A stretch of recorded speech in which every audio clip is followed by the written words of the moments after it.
अभी उठे एक विवाद ने एक पुराने बहस को नए सिरे से उठाया गया है फिर कि आरक्षण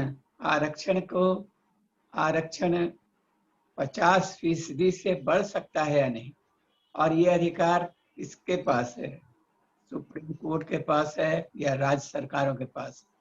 तो आज इस मुद्दे पर हम बातचीत करेंगे और हमारे साथ दो तीन साथी हैं, मंथन हैं, मणिमाला जी हैं। एक बुनियादी सवाल है कि ये आरक्षण ठीक है, ये कहा जाता है कि 50% से ज्यादा नहीं होगा, लेकिन क्यों नहीं होगा, इसके पीछे क्या लॉजिक है, क्या तर्क है? क्योंकि खुद मोदी इसके अगेंस्ट में कर चुके हैं। अभी आर्थिक आधार पर 10% उन्होंने आरक्षण किया है। तो इस तरह का चीज, यानी राजनेता या सत्ता जब चाहे तोड़े, लेकिन जब जनता की तरफ से भी मांग उठता है या ये सवाल, तो बार बार इसको विवाद होता है। और इधर जो लगातार कुछ चीजें दिख रही हैं कि सर्वोच्च न्यायालय के ज्यादातर फैसले सत्ता के पक्ष हैं। तो खैर, हम मंथन जी को आमंत्रित करते हैं, अपनी बात रखें इस अहम महत्वपूर्ण सवाल पर। मंथन जी। हाँ जोहार।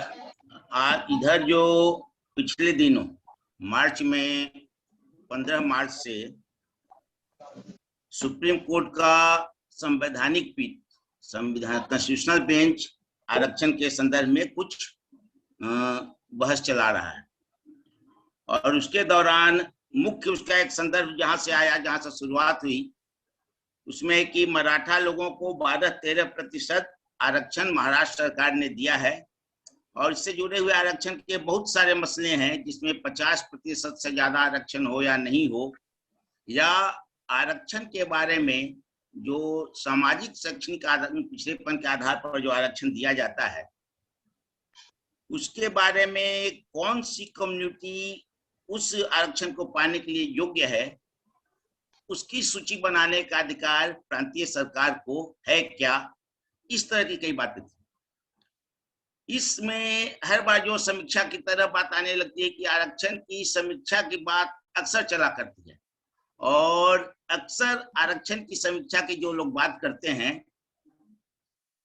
वो आरक्षण की सीमाओं पर, आरक्षण की कमियों पर, आरक्षण कब तक, इस तरह का सवाल उठाते हैं। आरक्षण कितना लागू हुआ, आरक्षण लागू करने में क्या क्या कमियां रही, आरक्षण कहाँ कहाँ छूटा हुआ है, इस तरह की चीजों पर सवाल नहीं करते हैं समीक्षा के संदर्भ में। इस तरह यानी आरक्षण के विस्तार, आरक्षण को प्रभावशाली बनाना पर उतनी बात नहीं आती है, सवाल नहीं उठते हैं जितना आरक्षण क्यों है इसकी बेचैनी होने लगती है। तो इस समीक्षा का संदर्भ हमेशा उठता रहता है, और इसी तरह से इस बार सुप्रीम कोर्ट ने जो प्रांतों के वकील थे उनसे कुछ सवाल किए, जिनसे वो दिखता है कि सुप्रीम कोर्ट, पहले भी होता रहेगा, सुप्रीम कोर्ट की का इरादा, मंशा, या कम से कम किस तरह के सवाल सुप्रीम कोर्ट के जज पूछते हैं, उसका एक नमूना मिलता है। एक सवाल किया गया जज के द्वारा 8-9 लोगों की जो पीठ है उसमें, कि आरक्षण आखिर कब तक, तो भारत समाज में सवाल होता है वही। दूसरा कि आरक्षण सारी कल्याणकारी योजनाओं का आधार क्यों रहेगा। तीसरा, 50% से ज्यादा अगर आरक्षण हो गया तो रिजल्टेंट इक्वलिटी यानी समता के अधिकार का, समता के नतीजे का क्या होगा। और दूसरा अगला फिर कि आखिर ये सूची बनाने का, किसको आरक्षण दिया जाए, ये अधिकार प्रांत सरकार को है कि किसी पिछड़ेपन को तय करने वाली अन्य संस्थानों को। इस तरह के कई सवाल आए। तुरंत ये सवाल आता है कि आरक्षण के बारे में दूसरे सवाल, आरक्षण पर चर्चा चल रही थी, से आरक्षण के बारे में दूसरे सवाल जजों के दिमाग में या किसी के दिमाग क्यों नहीं आता है।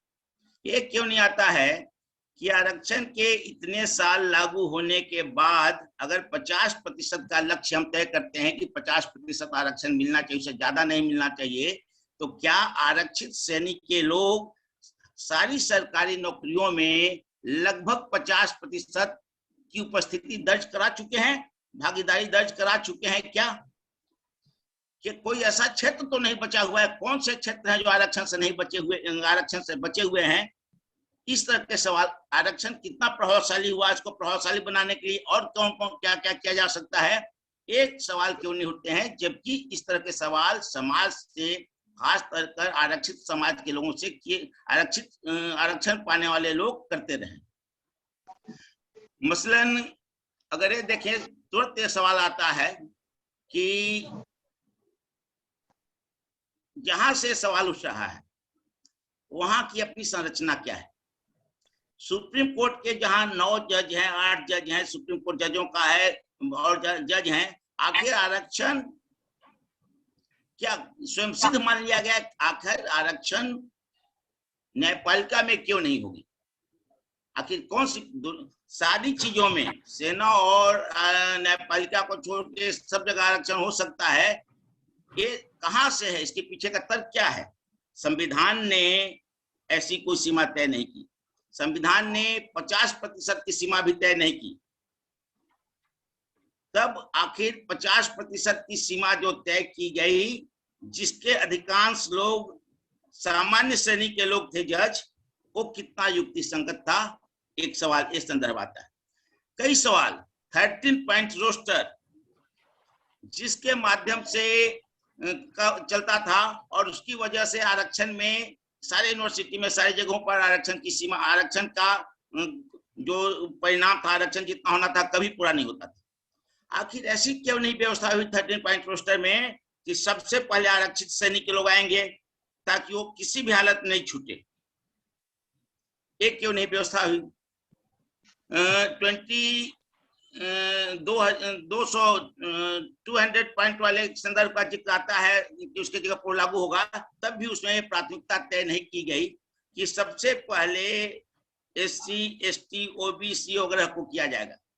ये सवाल सुप्रीम कोर्ट क्यों नहीं पूछता है कि महिलाओं को और अन्य सारे उत्पीड़ित समाज, उत्पीड़ित या वंचित लोग हैं कि नहीं जिनको आरक्षण नहीं दिया गया? सच्चर कमीशन ने जो कहा था आरक्षण के संदर्भ में, उसके बारे में जो सवाल सच्चर कमीशन ने कहा था उसके संदर्भ में क्यों नहीं होता है? इस तरह के बहुत सारे सवाल हैं। अब यानी इससे एक संदर्भ आता है कि आरक्षण की समीक्षा के बारे में जो कही जाती है बातें, वो आरक्षण को नहीं चाहने, आरक्षण को हटाने, आरक्षण को गलत मानने के तरीके से कही जाती हैं, जबकि आरक्षण किसी भी समाज में समता लाने के लिए, किसी भी समाज में विविधताओं को संतुलित भागीदारी देने के लिए जरूरी है और हमेशा जरूरी है। आरक्षण के संदर्भ में अगर ये कहें तो आरक्षण तब तक जरूरी है, और हम ये कहें कि आदर्श समाज के बनने तक तब तक जरूरी है। आरक्षण का रूप, आरक्षण के कम्युनिटी बदलते रहेंगे, लेकिन तब तक जरूरी है आरक्षण जब तक कि सभी समुदायों की, विविधता वाले सारे समुदायों की भागीदारी नहीं हो जाती है। आरक्षण को अवरोध तय करने के लिए 2 चीजें जरूरी है, कम से कम जो बातें हमें अभी कहना चाहते हैं कि जो इस बार भी नहीं हुआ, जो स्वतः रूप से करना चाहिए था सरकार को कि आखिर समुदायों की क्या स्थिति है। इसके लिए सर्वे में जातियों की स्थिति, जातियों का कौन जातियों की कितनी स्थिति है, यानी जाति जनगणना होनी चाहिए। किन जातियों की क्या स्थिति है इसकी जनगणना होनी चाहिए, और साथ ही साथ सरकारी नौकरियों, निजी नौकरियों का एक सर्वेक्षण होना चाहिए कि वहां जो लोग हैं वो किस कम्युनिटी के हैं और किस कम्युनिटी का वहां सहभाग नहीं के बराबर है, जबकि उनकी समाज में और उस इलाके में, जिस इलाके में संस्थान है वहां उपस्थिति।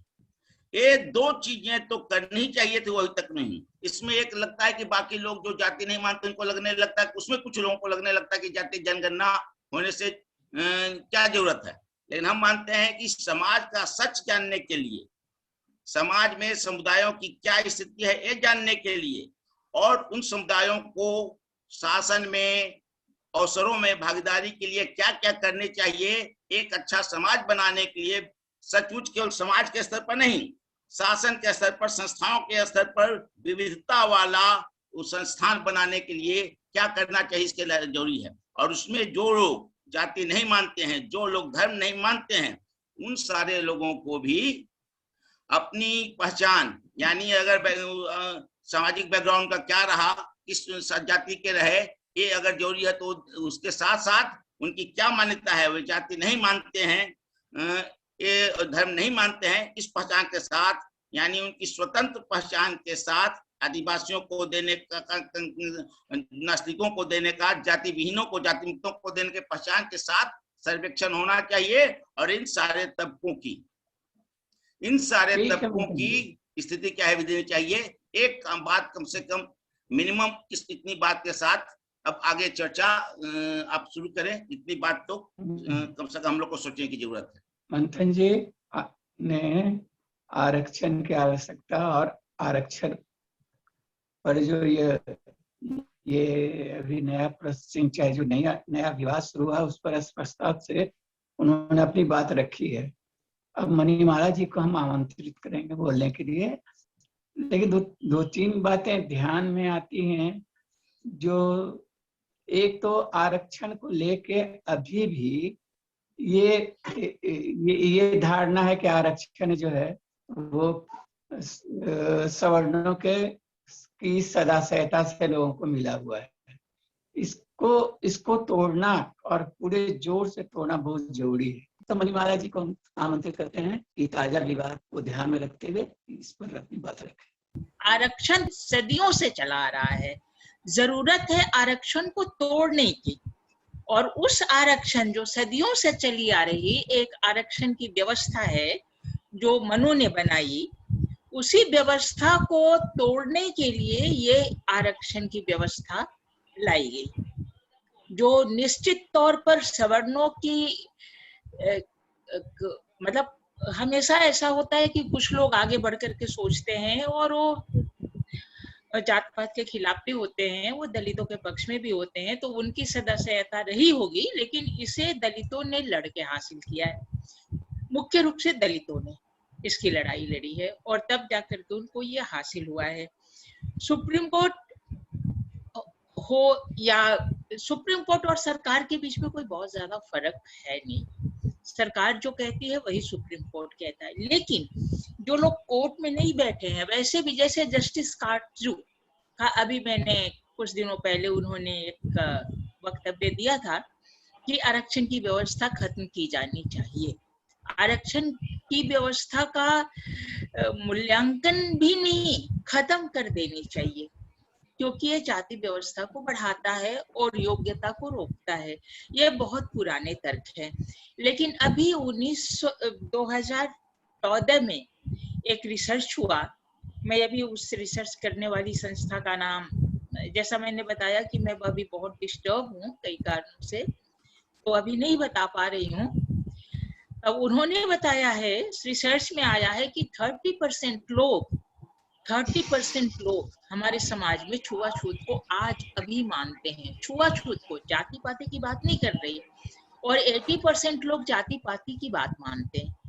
और भी लगातार हर साल आंकड़े आते हैं कि हमारे यहाँ क्लास 1 की जो नौकरियां हैं उसमें 1% भी दलिताबादी नहीं है, गैर सवर्णाबादी नहीं है। दलित तो छोड़ दीजिए।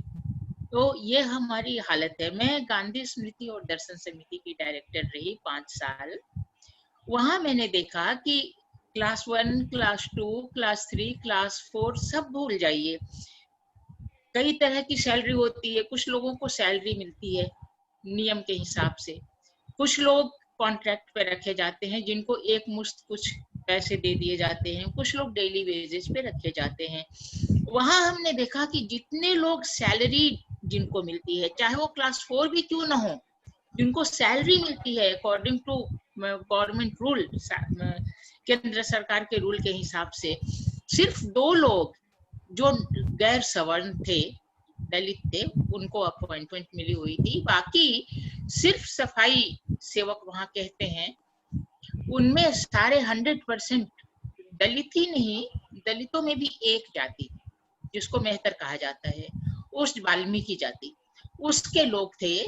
और बाकी किसी भी चपरासी भी नहीं। तो ये आज की हमारी व्यवस्था है। हाँ, एक दो लोग जो किसी तरह से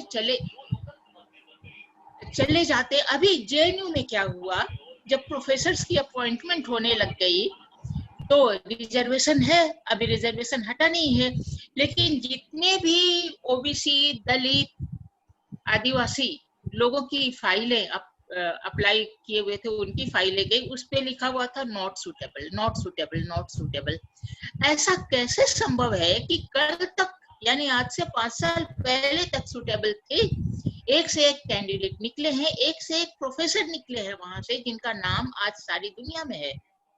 प्रोफेसर मीणा को अभी विजिटिंग प्रोफेसर बनाया गया है कनाडा के एक यूनिवर्सिटी में। अच्छे अच्छे लोग निकले हैं, विद्वान लोग निकले हैं, प्रोफेसर तुलसीराम निकले हैं, लेकिन आज वो जामिया में नॉट सुटेबल, जेएनयू में नो सुटेबल, बीयू में नो सुटेबल। पिछले 6 सालों में जितने भी अपॉइंटमेंट हो रहे हैं वो सरकारी हैं, ये सारे के सारे केंद्रीय यूनिवर्सिटी हैं, सिर्फ सरकारी नहीं, केंद्रीय सेंट्रल यूनिवर्सिटीज हैं। एक भी गैर सवर्ण की अपॉइंटमेंट प्रोफेसर के पोस्ट पे नहीं हुई है, ये कह के कि कोई सुटेबल ही नहीं है। अब दिक्कत क्या है कि आईएएस और थोड़े से आईपीएस भी लोग में खुला इम्तिहान होता है, क्योंकि खुला इम्तिहान होता है, लोग मेहनत करते हैं, मेहनत करके और पास कर जाते हैं। फिर इतने, अगर कोई रिटन में, जैसे एक लड़की 3 साल पहले शायद एक दलित लड़की टॉपर हुई थी आईएएस की, तो लोगों ने बहुत रिजर्वेशन हल्ला किया था। अरे भाई, रिजर्वेशन टॉपर नहीं बनाता है, रिजर्वेशन सिर्फ प्रीलिम में उनको मार्क्स की थोड़ी सी छूट देती है, कट ऑफ लाइन थोड़ी उनकी कम होती है, बाकी मेंस में आकर के सब बराबर हो जाते हैं, सबको बराबरी से compete करना पड़ता है, और फिर उसके बाद वाइवा वगैरह जो है सो है। उसके बावजूद ये, लेकिन क्या है कि लोगों में लालसा बढ़ी है, लोगों में सपने बुने हैं लोगों ने, तो मेहनत करके करके करके वो आईएएस आईपीएस में कुछ दलित आ गए, क्योंकि जो टॉप कर रहा है रिटन में उसको आप इंटरव्यू में कितना छाटेंगे, जो टॉप 10 में आ रहा है उसको आप इंटरव्यू में कितना नॉट सुटेबल कह के छाटेंगे, एक हद तो होती ही है। तो अभी आपको पता ही होगा कि 25 आईएएस ज्वाइंट सेक्रेटरीज बिना आईएएस एग्जाम के अपॉइंट कर दिए गए हैं, और वो सारे कॉर्पोरेट घराने के हैं।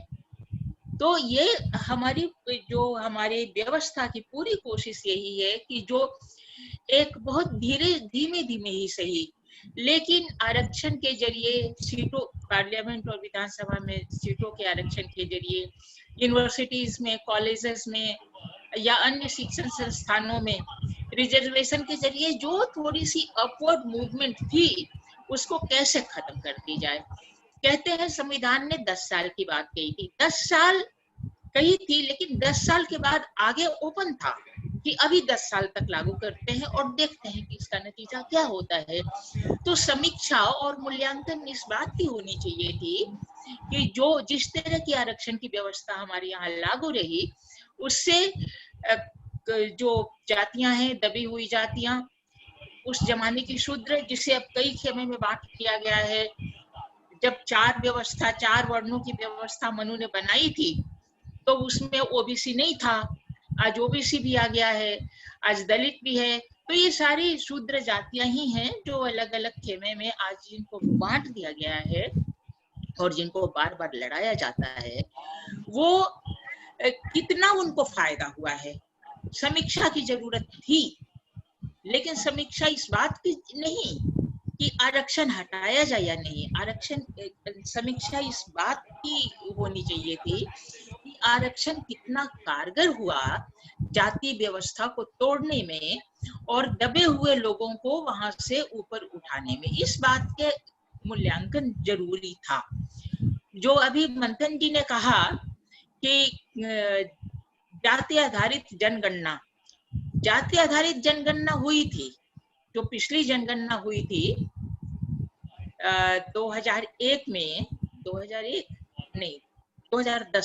2011 में जो जनगणना की, जो सेंसस रिपोर्ट आई थी, उसमें जातीय गणना हुई थी, क्योंकि 2003 में जब वाजपेयी जी थे तो उन्होंने जनगणना कानून में तब्दीली कर दी थी और नेशनल पॉपुलेशन रजिस्टर की बात उसी में कही गई थी कि अब अगली जनगणना एनपीआर के हिसाब से होगी। तो जो उस समय की कांग्रेस सरकार थी मनमोहन सिंह की, तो उन्होंने पूरा का पूरा लागू नहीं किया उसे, लेकिन चूंकि नियम बदल चुका था तो वो एनपीआर के हिसाब से ही गणना होनी थी, तो उसमें जाति पूछी गई थी। मुझे अभी भी याद है कि हमारे यहाँ जो दो एक महिला और एक पुरुष आए थे जनगणना के लिए डिटेल लेने, तो बार बार पूछ रहे थे आपकी धर्म क्या है, तो मैंने कहा ह्यूमैनिटी, मानवता। तो उन्होंने कहा वो तो इसमें कॉलम ही नहीं है। तो मैंने कहा नहीं है तो बनाइए, लेकिन मेरा धर्म तो इंसानियत है और जाति, मैंने कहा वो इंसान हूँ, होमोसेपियंस हूँ मैं। तो उन्होंने कहा नहीं ये तो हम लिख नहीं सकते, हमारी नौकरी चली जाएगी। मुझे बहुत गुस्सा आया, मैंने उनके हाथ से वो फॉर्म ले लिया, वो रजिस्टर ले लिया और अपने हाथ से मैंने उसमें इंसानियत और इंसान लिख दिया। आगे आज अगर मैं ऐसा करूं जो असम में हुआ, अगर कि बहुत छोटे लेवल के अधिकारियों को यह हक दे दिया गया कि वो डाउटफुल वोटर घोषित कर दें। अभी जो तैयारी हो चुकी है पूरी एनपीआर कराने की, आज की तारीख में अगर मैं इस तरह से पेन उनके कागज लेकर के मैं लिख दूं तो मुझे डाउटफुल सिटीजन घोषित कर दिया जाएगा। डाउटफुल सिटीजन घोषित कर दिए जाने का मतलब क्या, कि सिर्फ ये नहीं कि हम वोट नहीं दे पाएंगे, नहीं, हमारे घर में रहने का हक, हमारे पढ़ाई करने का हक, हमारा नौकरी करने का हक, सब कुछ हमारा छीन लिया जाएगा। नॉन सिटीजनशिप का मतलब कि डाउटफुल सिटीजनशिप का मतलब एक तरह से नॉन सिटीजनशिप। नॉन सिटीजनशिप का मतलब कि हम इस देश के नागरिक नहीं है और इस देश पे हमारा कोई हक नहीं है। तो ये बात जो है ना, ये बहुत दूर तक जाती है। जाति व्यवस्था को फिर से रीस्टेब्लिश करने के लिए आरक्षण के मूल्यांकन की बात की जाती है, जाति व्यवस्था को तोड़ने के लिए नहीं की जा रही है, जहाँ हमारा कहना है। और सवर्णों का दिया हुआ कतई नहीं है, इसके लिए लोगों ने अपने हक की लड़ाई लड़ी है। सवर्णों की तरफ से बाबा साहब ने जो काम किया, इसका असर है समाज में, अच्छा खासा असर है। और उसी से प्रेरणा लेकर के दलित समुदाय खड़ा हुआ है। आज अगर दलित लड़ने वाले दलित समुदाय में अगर किसी का प्रभाव है तो बाबा साहब का प्रभाव सबसे ज्यादा है। गांधी जी कब ने कोशिश की थी सवर्णों का हृदय परिवर्तन करने की, कुछ एक हुआ भी, बिल्कुल नहीं हुआ ऐसा नहीं कह सकते। आफ्टर ऑल यहाँ जो जमात बैठी है वो सारी की सारी दलित जमात नहीं है, लेकिन इसमें दलित के खिलाफ बोलने वाला एक व्यक्ति भी नहीं है। तो ऐसा नहीं है कि बिल्कुल नहीं हुआ।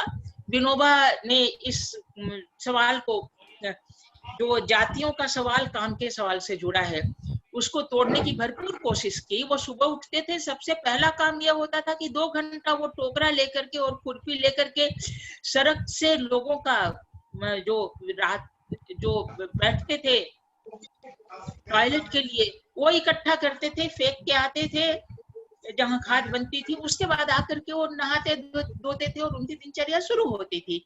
तो ऐसे कुछ लोग आए हैं, लेकिन उनका असर जितने व्यापक स्तर पे होना चाहिए था वो नहीं हो पाया, क्योंकि सवर्ण मानसिकता इतनी जड़ मानसिकता है, इतनी सड़ी गली जड़ी। समाज में थोड़ा बहुत परिवर्तन हुआ है कुछ क्षेत्रों में, स्त्री पुरुष संबंधों में भी थोड़ा हुआ है। महिलाओं के लिए जगह बनाने की बात में कोई आपका खुल के विरोध नहीं करेगा, अंदर अंदर करेगा, लेकिन खुल के नहीं करेगा। लेकिन जाति व्यवस्था में 1.001 इंच की ढीला नहीं हुआ है जाति व्यवस्था, बल्कि मुझे तो लगता है कि हर अगले दिन और जम जाती है, हर अगले क्षण ये व्यवस्था और जड़ होती जा रही है। इसलिए मुझे लगता है कि इस आरक्षण को रखते हुए और क्या क्या कुछ करना चाहिए, इस पे अध्ययन जरूर होना चाहिए, ताकि इस जाति की व्यवस्था को तोड़ा जा सके। अंतरजातीय शादियों की बात 1930 के बाद गांधी जी ने भी कही, बाकी लोगों ने कही, जेपी ने बजापता मूवमेंट चलाया, संघर्ष वाहिनी के ज्यादातर लोगों ने अंतरजातीय शादियां की।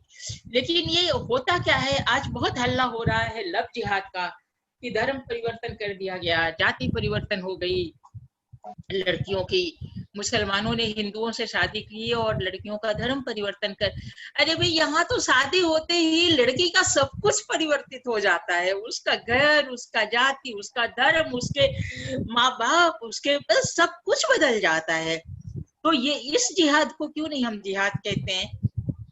शादी होती है, दूसरे दिन ऐश्वर्या रॉय ऐश्वर्या बच्चन हो जाती है, प्रियंका गांधी प्रियंका वाड्रा हो जाती हैं, ये बड़े बड़े लोग हैं, सबसे ऊंचे बैठे हुए लोग, उनका ये हाल है।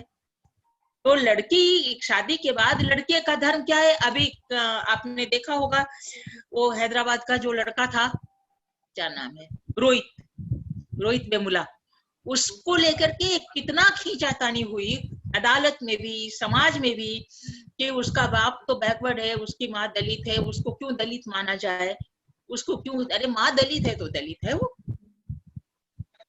तो वहां जब बदल गई जाति, वहां बदल गया धर्म, तो किसी को एतराज नहीं है, वही व्यवस्था है, औरत को बदल लेना चाहिए रातों रात, सब कुछ पति में समाहित हो जाना चाहिए।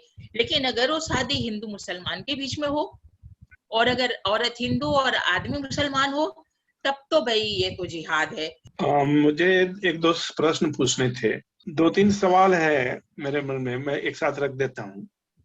पहला तो है कि मैं इस बात से सहमत हूँ कि आरक्षण का कितना लाभ मिला है दलितों को और उसको कैसे प्रभावी बनाया जाए, इसकी तो का समीक्षा होना चाहिए। जैसे कि आज जो दलितों में भी जो कुछ खास वर्ग है उनको तो मिलता है, लेकिन जो गरीब हैं वो नहीं लाभ उठा पाते हैं। तो क्या ऐसा कुछ प्राथमिकता का हो सकता है कि यदि कोई गरीब है जिसको कि कभी आरक्षण का लाभ नहीं मिला है तो उसको इसमें जोड़ा जाए? दूसरी बात ये कि जो जिस तरह से उद्योगों को बेचा जा रहा है, रेलवे को बेचा जा रहा है, तो उसमें जो आरक्षण मिलता था उसका क्या हो?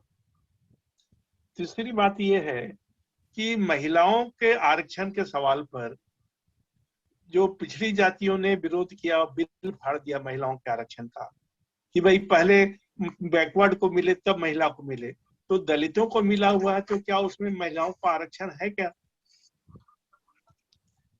3 सवाल आपने किए। सबसे पहला सवाल जो आपने किया कि गरीबों का, पहले जो आरक्षित सीटें हैं उन्हें भरिए तो सही, अभी तो भरा ही नहीं जा रहा है कहीं भी। क्लास 1 में 1%, क्लास 2 में 3%, क्लास 3 में 12%, क्लास 4 में 20%, अभी तो उनको सिर्फ इतनी ही नौकरियां मिली है। तो आपको क्यों लग रहा है कि कहाँ गरीब, इसमें गरीबों को भगाया जा रहा है? ये कहाँ से बात हो जाती है? पहले भरिए तो सही जो सीटें मिली है।